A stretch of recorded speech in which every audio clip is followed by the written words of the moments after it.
What happens when a straight-laced introvert is forced to pair up with an obnoxious extrovert in order to get home by Christmas? I don't know, Smitty. What? Find out next on Trees in Space.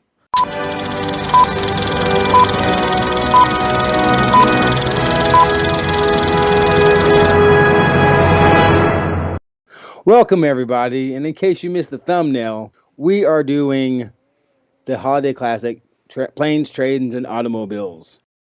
I am Jason, and of course, with me as always is Nathan.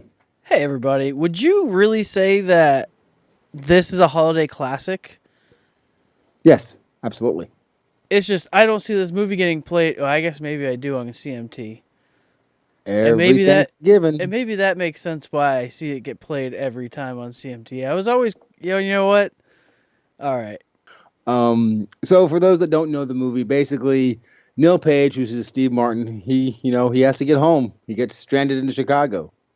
No, he gets stranded. He's trying to fly from New York to Chicago. Yes. And he's snowed out of Chicago, so they end up going to Kansas. Poughkeepsie? To Kansas. I don't know why they didn't land in St. Louis, but they ended up going through St. Louis on a bus or whatever. And he meets up with John Candy, who's obnoxious. Things seem to go badly for him all the time. Not for him, but people around for everybody else, yeah. Yeah. Pretty funny. So he has to use John Candy to get back home to Chicago. And it's a 3-day trip, I guess. It's a road trip. It's a bay trip. It's an odd couple on a road trip. Yeah. Yeah, exactly that. And I will say that one of my favorite moments in this movie, and spoilers, and I don't think really we need to be saying spoilers to a movie that came out over 30 years ago. You're right, we don't. But when the car catches fire and Neil, Steve Martin's character, goes to Dell, John Candy's character, and is laughing hysterically because he thought the car was on Dell's credit card and not Neil's card. And then Neil just like the whole car scene. That's from the car scene is the best. The whole movie. That's everything the movie. that happens when they get in the car. From that point on, that whole car stuff is the best part of the movie. Oh, absolutely. And I love doing the talk about, and he's just jamming out. Do the talk about, and just jamming out. He breaks the car seat. Oh, yeah.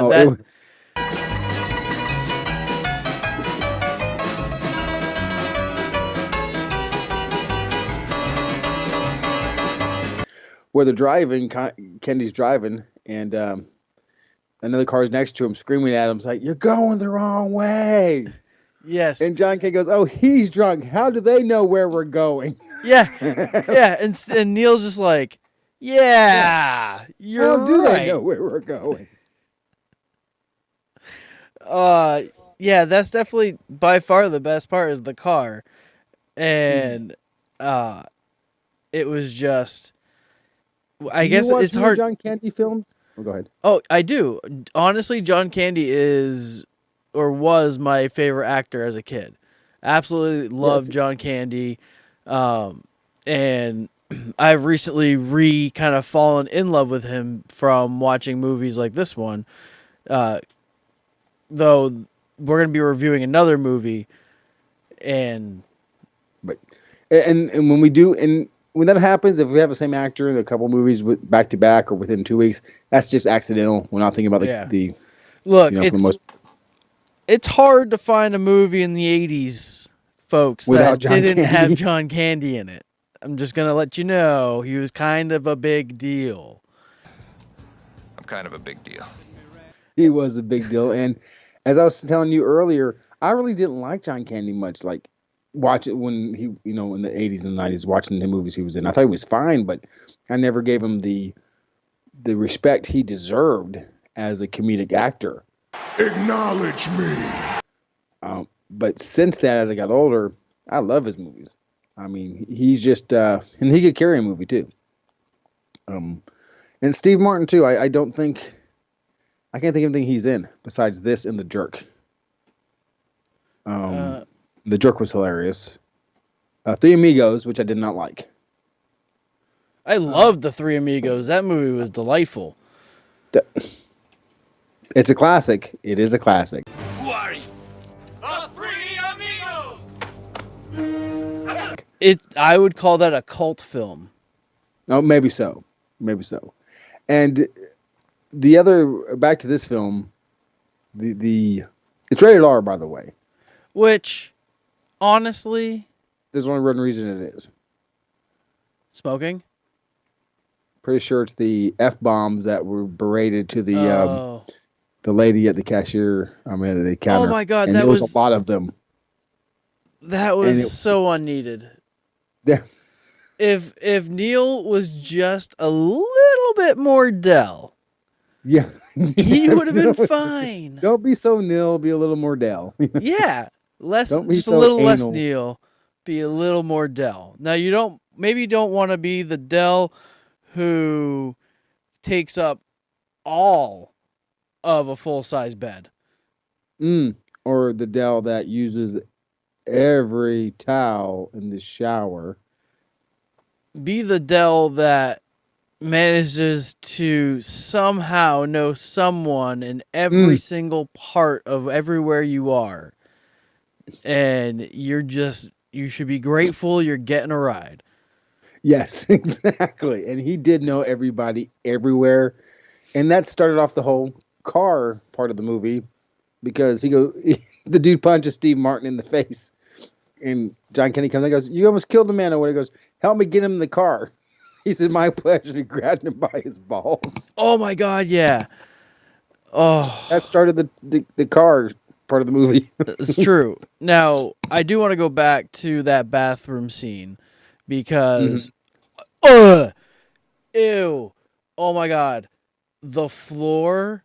If you're getting out of the shower and you're stepping into another shower Of water, yeah. They did. Look, John Candy did an absolute phenomenal job, or the screen department or whatever, the crew stage department did a great job painting the picture of just being the worst of people while being the sweetest of men. Exactly, because he was a sweet man. He didn't know. I guess he didn't know how to be with someone or like be a good roommate, if you will, or a good travel. His wife probably took care of all that stuff. Exactly, and that was and that's where the movie gets really heartfelt. Is the end when you find out that he no longer has a wife, and Right. It was pretty sad there. But what was the I was going to say something. I can't remember what I was going to say. But John Candy's character and the props department, like you said, they did a very good job of making him seem obnoxious.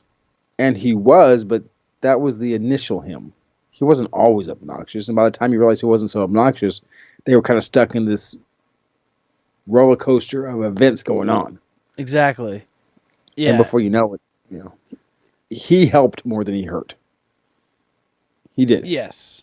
I agree. And it's funny. He funny. didn't cause the storm. What's funny to me was, I'm going to go to the car here. When the cigarette goes into the back seat, it reminded me of a fun story that I have with you where you flicked a cigarette out my window at coming home from the Patriots game, and it went into the back seat. Yes. And I was like, when the car went on fire, I go, that doesn't happen. But then I remembered that cigarettes now have an added chemical in them that when they're laying in that kind of position for too long, they just naturally die out. Retardant cigarettes. Exactly. It's beautiful stuff, yeah. In the beginning, but when he finally sees or realizes that trunk is his, how did he not notice that was his trunk before? This is your trunk? It's like you saw, that's the very first part of the movie. You saw him. Oh, and shout out to Kevin Bacon for doing a cameo in this movie. That was Kevin Bacon. That was. Yep, chasing down the cab.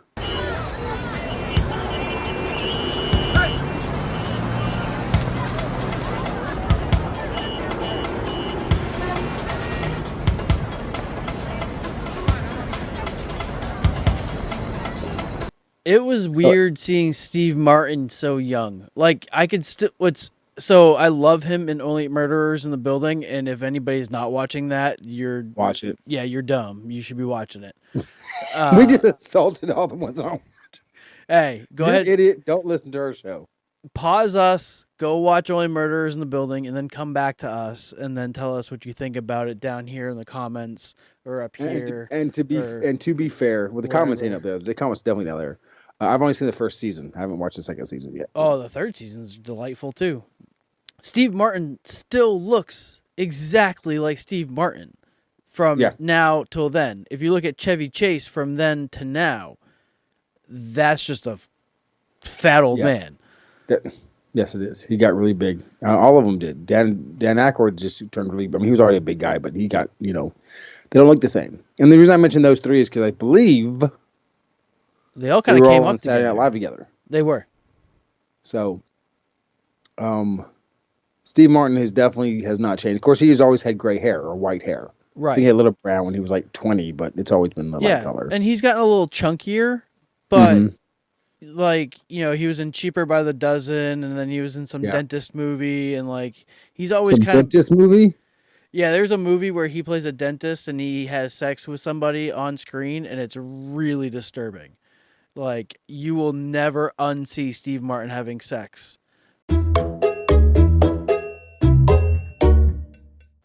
What about this movie? With this movie, we're going to go with the Rotten Tomato score of the highest one I think we've had. No, second highest. Of 92%. Audience rating at 87%. Everyone loves this movie. Now, that usually doesn't happen. No. Everyone loves this movie because it is a classic, and I love it too. But I only watch it during Thanksgiving because it's the only Thanksgiving movie. So let's go with the 5-star review.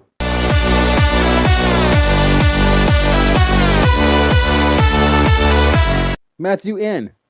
Classic 80s comedy. Candy and Martin were great together. This is something our family will watch at least once a year during the holiday seasons, and I recommend you make it a tradition in yours. You'll thank me. Well, I don't agree. I don't want to say I hated the movie. It's just Steve D here says Martin is hilarious in better films. You know what? I agree, but I don't know. That is funny. Chris says one of the funniest movies of the decade. I don't know about that. A heartwarming comedy that will have you rolling with one big punchline after the next. Few comedies from that time has aged as well or remained as memorable. I will say, for what it's worth, the movie is relatable to now. They had a credit card in there. They had cash, no checkbooks. They could have easily done something with a cell phone nowadays, like they couldn't get signal or something, or their cell phone gets run over. They could have figured something out. So exactly. And have you ever been trapped somewhere trying to get somewhere? I mean, yes, it's very relatable.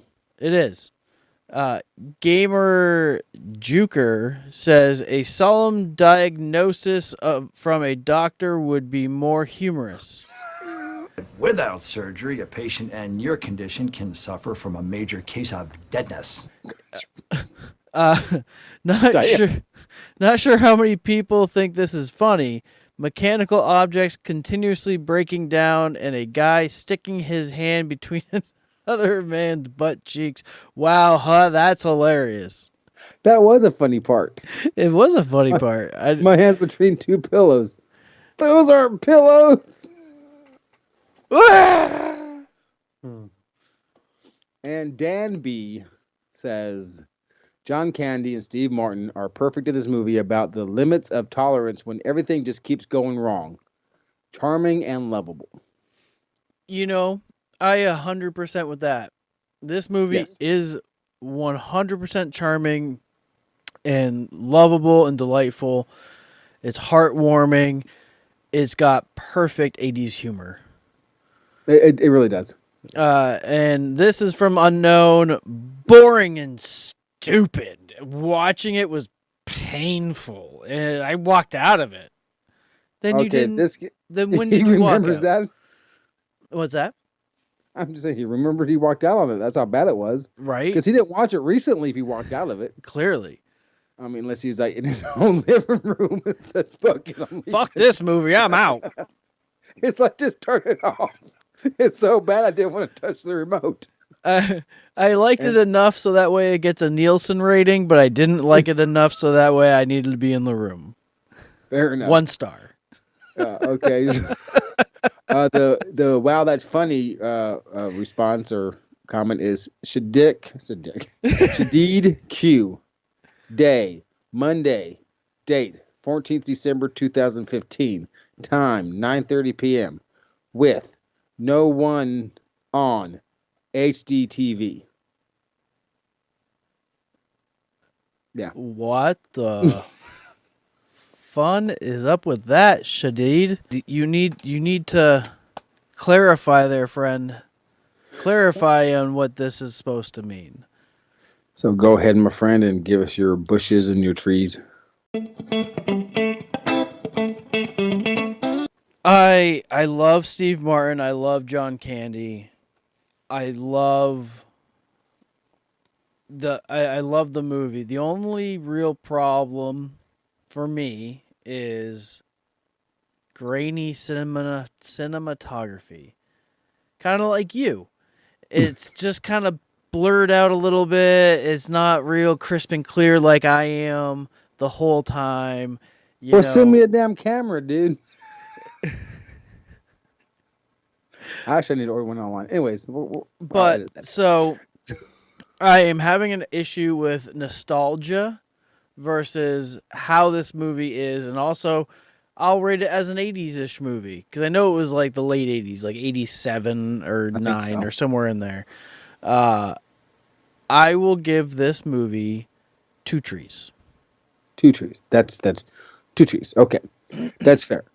And last, we at some point in time, because we record these different times, everyone. So, comparing it to other movies of its like, and there's no other Thanksgiving movies, so I can say this is a 5-tree movie, but it is a 80s comedy at its heart.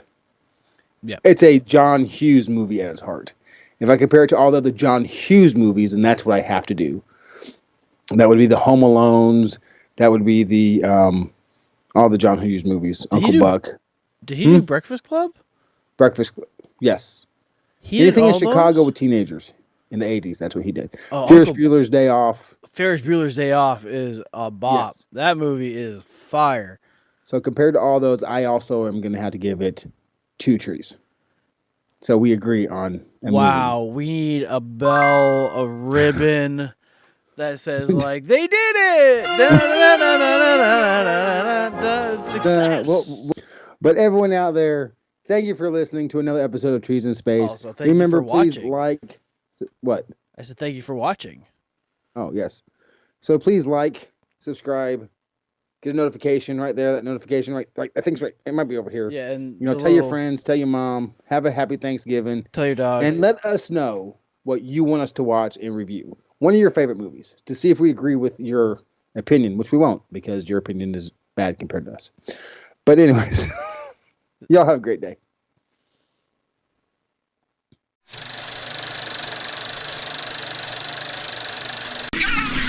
What?